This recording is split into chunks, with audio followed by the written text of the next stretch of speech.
ذرا اس امکان پہ غور کیجئے کہ پاکستان 10 مئی کو ایسی بھرپور کارروائیاں نہ کرتا جنہوں نے بھارتی فوجی، فضائیہ، دفاعی نظام اور حکومت کو مفلوج کر کے رکھ دیا تھا، تو کیا بھارت گھٹنے ٹیکتا؟ اگر پاکستانی فوج اور حکومت کا موقف اتنا ہی ڈھیلا ہوتا جیسا 2019 میں تھا، تو کیا پاکستان کو ایسی واضح فتح نصیب ہوتی؟ اگر پاکستان یہ عزم نہ کر لیتا کہ ہر بار کسی نہ کسی بہانے چڑھ دوڑنے کے بھارتی معمول کو اب ہر صورت ختم کر کے ہی رہیں گے اور یہ نیا بیانیاں تحس نحس کریں گے، تو کیا پاکستانی قوم اس طرح سڑکوں پر جشن منا رہی ہوتی؟ یہ سب کچھ ہو ہی نہیں سکتا تھا اگر پاکستان خوف کی حالت میں اپنے دشمن کی طرف دیکھ رہا ہوتا۔ ایک بار پھر طے ہو گیا کہ معاملہ ملکوں کے چھوٹے بڑے ہونے کا نہیں، جنگی ساز و سامان کی زیادتی کا نہیں، عالمی تعلقات کا نہیں، معاشی طاقت کا نہیں، حوصلے اور ہمت کا ہے، خوف کی کیفیت سے نکلنے کا ہے اور اپنے زور بازو پر بھروسہ رکھنے کا ہے۔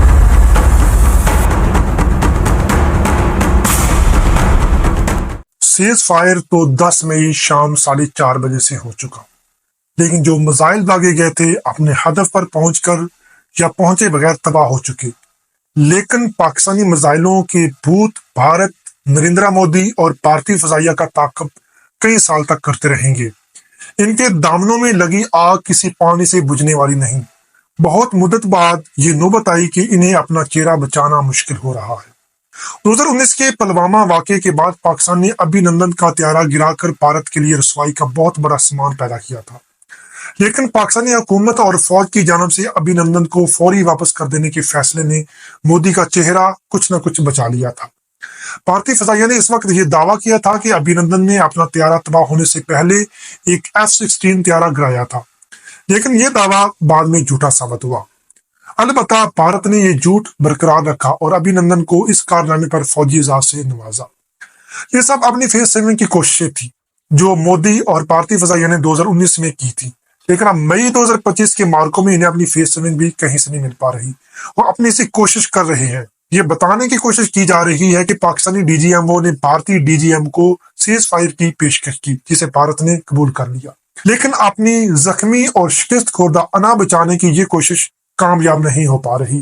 CNN، اسکائی نیوز، الجزیرہ اور بہت سارے دوسرے موقر نیوز پیپر اور نیوز چینلز نے صاف صاف بتایا کہ 10 مئی کو پاکستان کے کثیر الجہت حملوں نے بھارت کو گھٹنے ٹیکنے پر مجبور کر دیا اور انہوں نے خود امریکہ سے سیز فائر کروانے کی درخواست کی۔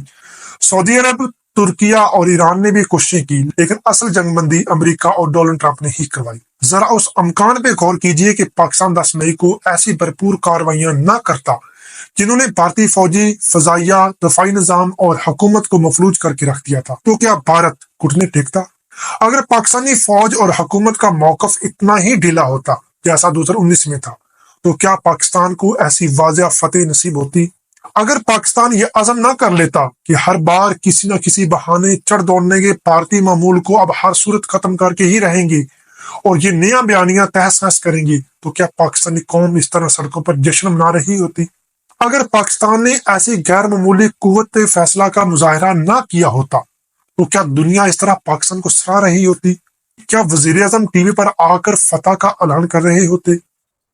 یہ سب کچھ ہو ہی نہیں سکتا تھا اگر پاکستان خوف کی حالت میں اپنے دشمن کی طرف دیکھ رہا ہوتا، جو تعداد میں، پیسے میں، اثر و رسوخ میں اور جنگی طاقت کے لحاظ سے اس سے کئی گنا بڑا تھا۔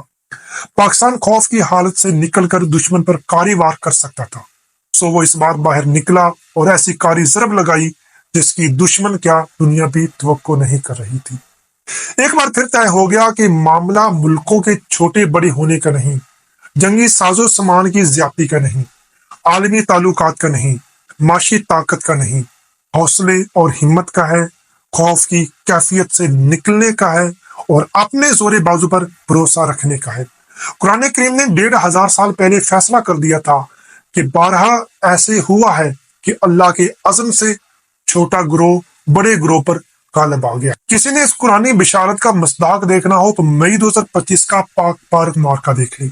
برسوں کے بعد پاکستانی قوم کو وہ خوشخبریاں ملی جن سے وہ پھر جی اٹھی ہے۔ کیا امیر، کیا غریب، کیا صنعت کار اور کیا کسان، ہر پاکستانی میں اس جنگ نے وہ اعتماد بھرا ہے جس کی 1965 کے بعد سے کمی تھی۔ پاکستان کو سالیہ سال سے اس خبر کا انتظار تھا جو اسے بالآخر 10 مئی 2025 کو ملی۔ 28 مئی 1998 کو ایٹمی دھماکوں کے اعلان کے ساتھ ایسی ہی خبر ملی تھی، لیکن وہ خبر صرف اپنی حاصل کردہ ایٹمی صلاحیت کی تھی، کسی جنگ کی نہیں۔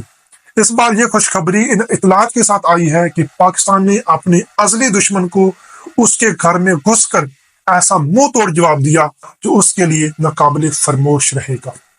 صرف پاکستان ہی نہیں، پوری امت مسلمہ اور پاکستان سے محبت کرنے والے سارے ملک خوشی سے نہال ہیں۔ عربوں کی طرف سے داد و تحسین وصول ہو رہی ہے۔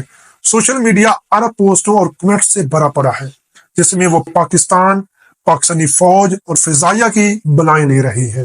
آذربائیجان، ترکیہ اور چین انتہائی خوش ہیں اور اس حوالے سے بھرپور خبریں شامل کر رہے ہیں۔ مسلم بھائی چارے کے علاوہ ایک پہلو یہ بھی ہے کہ آذربائیجان نے پاکستان سے GF-17 بلاک 3 فائٹر جیٹ خریدے ہیں اور تربیت بھی لی ہے۔ یہ کارکردگی ان کے لیے بہت خوشکن ہے۔ دوسری طرف ترکیہ کے خوش ہونے کا ایک پہلو یہ بھی ہے کہ اس کے بنائے ڈرون کی مدد سے پاکستان نے بڑی تعداد میں کامیابی حاصل کی۔ ایک اطلاع کے مطابق 400 ڈرون اس حملے میں استعمال ہوئے۔ چین تو سب سے زیادہ خوش ہے کہ اس کی میزائل ٹیکنالوجی، اس کے طیارے، اس کی سائبر طاقت پہلی بار کی اس جنگ میں ایسے سامنے آئی کہ دنیا حیران ہو گئی۔ موجودہ اور مستقبل کی جنگوں کے یہ نئے پہلو بہت سے ملک تو سوچ بھی نہیں سکتے تھے۔ چینی ٹیکنالوجی نے پاکستان کے ذریعے مغربی دنیا کے جنگی ساز و سامان، طیاروں اور دفاعی نظام کو جس طرح پچھاڑا ہے وہ مغربی دنیا کے لیے ناقابل یقین ہے۔ اور یہ فیصلہ ہو گیا کہ جنگی ساز و سامان کے لیے دو بڑی طاقتوں امریکہ اور روس کا دور ختم ہوا۔ یورپ کا بنایا جانے والا جنگی سامان جو پہلے بھی محدود چیزوں پر مشتمل تھا، اب بہت پیچھے رہ گیا۔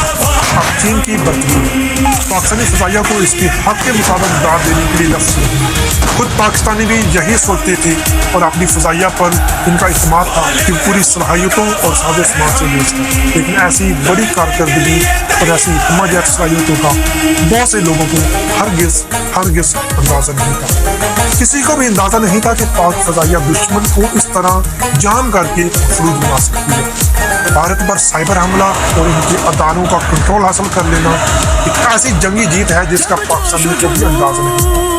اس سے پہلے ہماری فضائیہ بھارت کے 5 پیارے گرا کر پاک کی فضائیہ کی قبر توڑ چکی تھی، لیکن 10 مئی کے حملوں میں بھارت کی ایئر ڈیفنس اور جدید ترین میزائل اور طیارہ شکن نظام S-400 کو تباہ کر کے ایسا کارنامہ سر انجام دیا ہے کہ یقین نہیں۔ اس کے بعد اس نظام میں ایک بڑا شگاف جہاں سے اب طیارے اور ڈرون دونوں بے خوف دشمن کی سرحد میں داخل ہو۔ پاکستان نے کام کر دکھایا اور کئی سالوں کے بعد وہ مناظر دیکھنے کو ملے کہ عوام پاکستانی فوجیوں کو پیش کر رہی ہے، ہار پہن آ رہی ہے اور ان کے لیے منارے لگا رہی ہے۔ ویسے تو تمام مسلح افواج، خاص طور پر اگلے مورچوں کے جوانوں اور طاقت میں موجود پائلٹوں کو بے پناہ داد سے نوازا جانا چاہیے، لیکن سربراہ پاک فضائیہ air chief marshal Zaheer Ahmed Babar Sidhu, DGISPR general Ahmed Sharif خاص طور پر داد کبیر کے مستحق ہیں۔ انہوں نے اپنے اپنے شعبوں میں مثالیں قائم کی، البتہ ایک نام ان سب ناموں میں سب سے سربلند ہے، پوری قوم اس کی احسان مند ہے۔ سب سے زیادہ داد کی حقدار ہمارے سپہ سالار جنرل عاصم منیر صاحب ہیں۔ جنرل صاحب، کمال کیا آپ نے کہ پاکستان کو قدرے ڈر کی کیفیت سے باہر نکال دیا۔ ایک بے خوف پاکستان آپ کو سلام۔